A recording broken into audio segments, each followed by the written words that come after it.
Leo hii kama ulivyosema ni kikao kazi.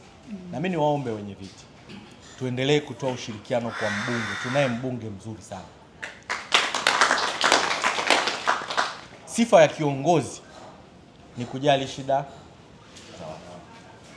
Ndugu zangu, siku zote wanasema unaweza kuwa kiongozi ukamjengea mtu magorofa, ukajenga barabara, ukajenga shule za gorofa. Hizi zote kwa mtu wa kawaida ni kazi ambayo ameifanya rais wetu wa Jamhuri ya Muungano wa nini? Uongo kweli? Hizo zote kila mtu kienda pale chini anasema ni nani? Ni rais. Mimi na wewe yule touch yetu kwa yule mtu wa kawaida ni nini? Jiulize tu, mimi na wewe ni nini? Mahusiano na shida zile za watu. Yule mtu akija nyumbani kwako anaishi kiu ya maji, hajapata maji mahala kilomita 3-4, ukimpa kile kikombe cha maji, yule mtu hawezi kukusahau kwa sababu anaikumbuka ile shida aliyoipata. Maanake ninyi tukishirikiana na mbunge na sisi, zile shida za watu tukihangaika nazo, tukaziweka kwenye listi, tukaona namna ya kuzitatua moja baada ya nyingine, tutakuwa tunatachi na nini? Na watu. Mnaye mbunge ambaye naye anatachi na watu. Tachi na watu, mtu anaweza akaangalia vitu vikubwa, mimi nimekufanyia hivi, atakwambia ndio, ni wajibu wako.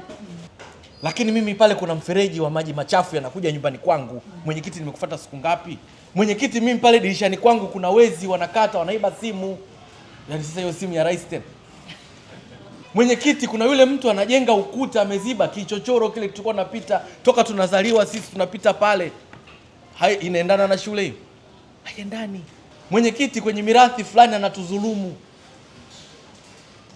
Na yule mtu anajua kabisa we mirathi ugawi, ila tu anataka umueleweshe vizuri, umsaidie aelewe wapi anapata nini haki yake, na namna gani unamshika mkono kwenda kuipata nini haki. Basi ziko shida kubwa ambazo sio za kwetu, zinahitaji nguvu nyingine ya nini, ya ziada.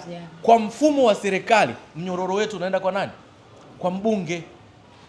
Sasa tunamwambia sasa, mheshimiwa mbunge, sikiliza, pale tunahitaji daraja, nikusikie kwenye kikao hiki ukiunguruma kuhusu nini?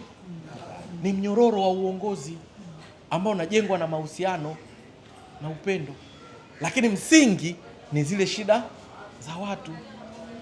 Leo hii mheshimiwa mbunge, mama anakaa, wote nyewe wenye viti tunajuana, si ndio?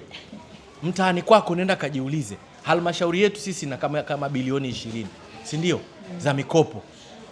Mimi na wewe tumewashikaje wale wakina mama wale vijana kuhakikisha wanapata nini? Mkopo.